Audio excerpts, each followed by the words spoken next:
Galera, então a gente volta agora para o nosso terceiro bloco. Então a gente já viu aí direitinho o que é a coesão referencial. Então a gente já sabe que na coesão referencial a gente tem os elementos endofóricos que apontam para outros elementos dentro do texto, e a gente também tem os elementos esofóricos que apontam para elementos fora do texto. A gente viu tudo direitinho. Aí a gente viu que nos elementos anafóricos a gente faz referência a termo anterior. Nos elementos catafóricos a gente faz referência a termo posterior. Nós vimos que o principal elemento para evitar a repetição dentro de um termo é o pronome, mas nós também vimos que o substantivo também pode evitar a repetição de outro substantivo. E agora, para finalizar, para ficar bonito, a gente vai fazer uma observação que às vezes a gente nem precisa de ter um elemento. Então vamos lá, acompanha aqui comigo. A elipse de um termo também funciona como um elemento coesivo anafórico. Olha só que parada bacana. Então aqui, ó, comi uma torta de maçã e uma de figo. Porque na verdade eu comi uma torta de maçã e comi uma torta de figo. A menina comeu pouco, deixou quase tudo no prato. Então vamos lá. A menina comeu pouco e a menina deixou quase tudo no prato. Então eu não preciso repetir ou então substituir o termo para fazer a coesão, evitando consequentemente o quê? A repetição do termo. Agora, se ao omitir um termo eu evito a repetição de um termo anterior, é porque na verdade eu fiz uma coesão referencial anafórica, mesmo através da elipse, ok? Agora vamos visualizar como é que isso funciona na prática aqui no exercício rápido. Acompanha aí comigo, ó. O gorila fugiu da jaula. O gorila, no entanto, não feriu ninguém. Aí, se eu pedisse a você que está em casa para corrigir possíveis erros nesse pequeno texto, com certeza você destacaria a repetição da expressão o gorila. Então, nós vamos agora evitar a repetição através de algumas performances aqui, ó. Primeira situação que a gente vai utilizar. A gente vai colocar ali um pronome anafórico. Então vamos lá, um pronome anafórico. Que pronome anafórico a gente pode botar ali? Fácil, o ele. Então, ó, o gorila fugiu da jaula, ponto. Ele, no entanto, não feriu ninguém. Mas a gente pode evitar a repetição também através de uma hiperonímia. Então vamos lá, o que a gente vai colocar aqui? A gente vai colocar um hiperônimo. E aí para e pensa, se não existe geral sozinho e não existe específico sozinho, é porque não existe hipônimo e hiperônimo sozinho. A gente tem de ter um elemento para poder comparar. Se eu estou dizendo que aqui eu vou botar um hiperônimo, ou seja, um termo geral, eu estou mostrando que gorila, na verdade, é o termo específico. Então, qual é o termo geral para gorila? É o animal. Então, aqui, ó, eu vou botar o animal. Então, eu digo, o gorila fugiu da jaula. Ponto. O animal, no entanto, não feriu ninguém. Só que a gente acabou de ver aí na observação que eu sequer preciso colocar um termo para evitar repetição. Eu posso fazer uma elipse. E aí, o que é a elipse? É a omissão de um termo. Ou seja, no caso aqui, será o chamado zero absoluto. Então, a gente vai fazer as devidas adaptações de minúscula para maiúscula, é claro. Então, vamos lá. O gorila fugiu da jaula, ponto. É o zero, né? No entanto, não feriu ninguém. E aí diz para mim, quem foi que não feriu ninguém? O gorila. Então, o meu conhecimento de mundo permite saber que quem não feriu ninguém foi o gorila. Ou seja, o texto está coeso e coerente. Então, aqui a gente fez um processo de coesão referencial. E em todos os processos, seja utilizando um mero pronome ou um substantivo de valor hiperônimo ou a omissão, a gente sempre evitou a repetição de um termo anterior. Ou seja, nos três processos eu fiz uma coesão referencial anafórica. Só que aqui nesse texto a gente pode brincar de fazer coesão sequencial também, que vai ser o nosso próximo assunto. Quer ver? Vou apagar aqui. E agora a gente vai fazer um ajuste. Eu vou tirar o gorila repetido aqui, ó, e vou botar o ele. Então, ó, o gorila fugiu da jaula, ponto. Ele, no entanto, não feriu ninguém. Se é questão de coesão sequencial, eu vou trabalhar em cima da expressão no entanto. Aí o que o camarada pode fazer contigo? Ele pode pedir para você substituir o termo no entanto por outro que mantenha o mesmo valor semântico, que mantenha o mesmo sentido. Então vamos lá. Letra A, o camarada bota portanto. Letra B, o camarada bota conquanto. Letra C, o camarada coloca porquanto. Letra D, o camarada coloca todavia.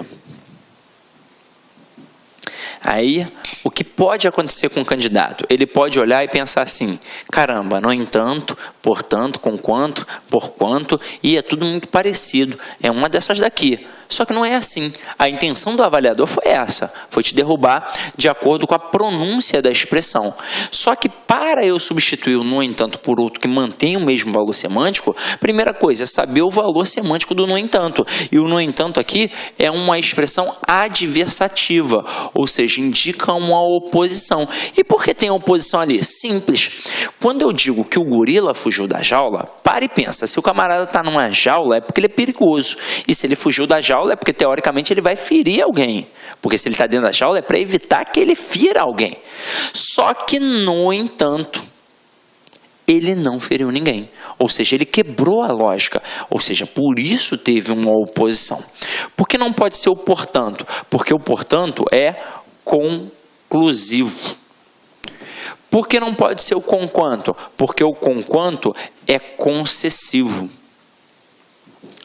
Por que não pode ser o porquanto? Porque o porquanto é explicativo. E aí só não sobrou o quê? Só não sobrou o todavia, que é adversativo. Igual ao no entanto. Ou seja, eu posso colocar o gorila fugiu da jaula, ponto. Ele, todavia, não feriu ninguém. Até aí, tudo bem? Agora, olha uma outra questão maldosa que a gente pode trabalhar aqui, ó. Eu boto assim, ó. O gorila fugiu da jaula, ponto. Ele, no entanto, não feriu ninguém. Aí eu destaco, no entanto, e peço para que você substitua por um outro elemento que não possa, ou seja, que não mantenha a mesma estrutura. Então, ó, dentre as opções abaixo, qual é aquela que não pode substituir o termo destacado? Aí o cara vai e faz assim, ó, porém, todavia, contudo e mais. O aluno pira. Por quê? Porque a primeira coisa é, se eu vou trocar por um que não possa substituir, né, se eu vou ter que assinalar um que não consiga manter o mesmo valor semântico, eu vou assinalar um que não seja adversativo. Só que aí o que o cara faz? Ele bota todas adversativas. E aí você fica, opa, essa questão vai ser anulada. Mas não vai ser. Observem, o no entanto aqui, ele está entre duas vírgulas. Por quê? Porque ele é uma expressão deslocada. Afinal de contas, a conjunção ela serve para ligar orações. Então, ela fica no meio das orações. Então, teoricamente, vem a primeira oração, uma vírgula e a conjunção, e depois vem a outra oração. Quando essa conjunção é deslocada, ela tem de ficar entre vírgulas. Foi o que aconteceu aqui. E quando a gente tem uma conjunção deslocada, a gente não pode utilizar o mais, porque o mais não pode ser deslocado. Todos os outros podem, mantendo inclusive o mesmo valor de oposição. Então eu posso dizer, o gorila fugiu da jaula, ponto. Ele, no entanto, não feriu ninguém. Ele, porém, não feriu ninguém. Ele, todavia, não feriu ninguém. Ele, contudo, não feriu ninguém. Mas não ficaria bacana e nem aceitável gramaticalmente dizer o gorila fugiu da jaula, ponto. Ele, mas não feriu ninguém. O mais caberia se ele estivesse na posição original. Se eu falasse assim, ó, o gorila fugiu da jaula, vírgula, mas não feriu ninguém. Aí ok. Agora, deslocar não rola. O mais é uma conjunção que não pode ser deslocada, ok? Então, continuando na nossa brincadeira, a gente agora vai para a coesão sequencial, que você meio que já sabe o que é, mas eu vou enfatizar os aspectos para você poder gravar ainda mais. Então, aqui, ó, as conjunções e as preposições, assim como as locuções conjuntivas e prepositivas estabelecem relações lógicas entre as ideias. Quando a gente pega a preposição, a lógica da preposição é um pouco mais esvaziada. Então, depende muito do contexto ao qual ela está inserida. Depende muito da expressão a que ela está ligada, para aí sim definir alguma coisa. Por exemplo, eu pego a preposição com. Ela pode adquirir algumas nuances. Se eu falar que Pedro saiu com Paulo para tomar uma cerveja, a preposição com está exprimindo um valor semântico de companhia. Agora, se eu falo que o Pedro feriu Paulo com a faca, aí eu já estou exprimindo um valor semântico de instrumento. Mas as conjunções, elas têm os valores mais fortes.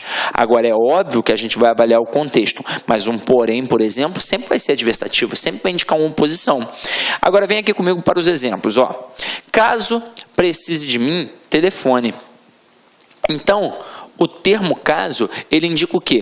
Uma condição. Ou seja, só é para telefonar se realmente precisar. Porque se não precisar, não gaste o meu tempo. Agora aqui, assim como o Brasil, outros países latino-americanos estão crescendo. Esse assim como define uma relação de comparação. Ou seja, o Brasil está crescendo como os outros países latino-americanos. Então, gravem as conjunções. Essa é a verdade, tá? Agora, se você não fez a aula de conjunção na parte gramatical, saiba que você pode adquirir esse produto gratuito, só o de conjunção, no site cidconcurso.com.br, no menu documentos. Ou se você quiser uma apostila completa, por exemplo, você gasta muito dinheiro às vezes com gramáticas, mais de R$100, quase R$200 uma gramática, para estudar um conteúdo que você pode adquirir na apostila que a gente disponibiliza no cidconcurso.com.br por apenas R$20. Então, é uma apostila essencial de língua portuguesa para concursos públicos. São 18 capítulos com 18 temas e é ao final de cada tema exercícios para você poder massificar. Então, acompanha aí. Aproveita porque tá baratinho, né? Então vem aqui comigo agora para a aula, galera. Muitas bancas trabalham com relações de causa e consequência. Isso daqui, tanto para a parte da interpretação, quanto para na hora que você vai trabalhar a sua produção textual, é muito importante. Então, olha só. Bebi tanto que passei mal. Então, aqui a gente tem uma correlação. A gente tem um que depende de uma estrutura intensificadora, como as palavras tanto, tal, tão e tamanho, e aí nesse momento a gente marca que há uma relação de causa e consequência. Sabemos que a causa é a origem de um processo e a consequência é o que decorre diante daquilo. Então, quando eu digo que bebi tanto que passei mal, a causa é ter bebido muito. E a consequência de ter bebido muito é ter passado mal. Quando acontece essa expressão do que com um elemento intensificador, você só precisa gravar que a causa sempre ficará do lado do intensificador e a consequência é sempre do lado do que. Agora, como bebi muito, passei mal. Olha uma dica que eu vou te dar. O como, ele pode trabalhar principalmente 3 valores semânticos: comparação, pode trabalhar conformidade e pode trabalhar causalidade. Quando ele estiver no meio da estrutura, provavelmente ele está trabalhando comparação e conformidade. E aí é só você avaliar e perceber se tem uma relação de igualdade. Se eu digo assim, João é esperto como José. João é inteligente como José. Então, ali eu tenho uma relação de comparação. Eu consigo dizer que eles são, tipo, iguais, pensam iguais, né? Então, vamos lá. Agora, quando eu digo que o João joga futebol como o treinador orientou, a gente já sabe que aí não tem uma relação de igualdade. Ele não joga igual o treinador, ele joga conforme o treinador orientou. Aí isso é fácil para poder analisar. Agora, se o como encabeça a estrutura, com certeza é um como causal. E aqui, como bebi muito, passei mal. E aí perceba, o fato do camarada ter bebido muito é a causa para a consequência de ter o quê? Passado mal. Então, fica a dica aí, tá? Gravem as conjunções. Agora, Acompanha aqui comigo. Outras bancas trabalham com relações de oposição, adversidade e concessão. Isso aqui, galera, é o seguinte. Quando eu digo assim, umas bancas trabalham assim, outras bancas trabalham acolá, na verdade, as bancas, elas trabalham sempre esses valores semânticos. Umas têm preferência por causa e consequência, outras têm preferência por oposição. Na verdade, a maioria até tem preferência pela oposição. Porque quando a gente trabalha aqui, a gente tem que deixar bem claro que quando a gente fala de oposição, que é a base da argumentação, dentro da oposição eu tenho a adversativa, que é uma conjunção coordenativa, e eu tenho a concessiva, que é uma conjunção subordinativa adverbial. Se as duas indicam oposição, alguma diferença tem de ter entre elas. A diferença é que a adversativa serve para enfatizar e a concessiva serve para minimizar. Sidney, não entendi nada. Então vamos lá. Se serve para enfatizar, serve para deixar o argumento forte. E se serve para minimizar, serve para deixar o argumento o quê? Fraco. Então acompanha aqui comigo nos exemplos agora, ó. Quando a gente diz aqui, ó, choveu, mas fui à praia. E fui à praia, mas choveu. Onde eu coloco a conjunção adversativa, eu sempre enfatizo. Sempre, sempre, sempre. Então aqui, ó, choveu, mas fui à praia. Eu enfatizei o lado daí da praia e minimizei o lado da chuva. Então, beleza, choveu. Mas não importa. O que importa é que eu fui à praia. Então, estou diante de uma pessoa feliz. Agora, fui à praia, mas choveu. Então, enfatizei a chuva e minimizei a ida à praia. Então, no final das contas, o que importou? A chuva, que acabou estragando o quê? O meu passeio. Agora, observem, em relação à interpretação. Quando a gente pensa em compreensão e interpretação, essas duas frases, em relação à compreensão, elas são idênticas. Mas em relação à interpretação, elas são diferentes. Por que elas são idênticas em relação à compreensão? Porque nas duas frases teve chuva e teve ida à praia. Isso foi exposto, está dentro do texto. Agora, em relação à interpretação, que exige um pouquinho mais de conhecimento de mundo, elas são diferentes. Mesmo nós tendo utilizado a conjunção adversativa nas duas frases. Só que é o seguinte, tem de observar qual foi a posição em que argumento eu coloquei a adversativa. Isso é uma chamada questão de reescritura de frase. Por mais que eu tenha utilizado a conjunção mais, que é a adversativa, as duas frases acabaram sendo diferentes na interpretação. Por quê? Porque a gente colocou o mais em argumentos diferentes nas frases que aqui a gente apresentou. Então, na primeira, a gente colocou o mais do lado da ida à praia.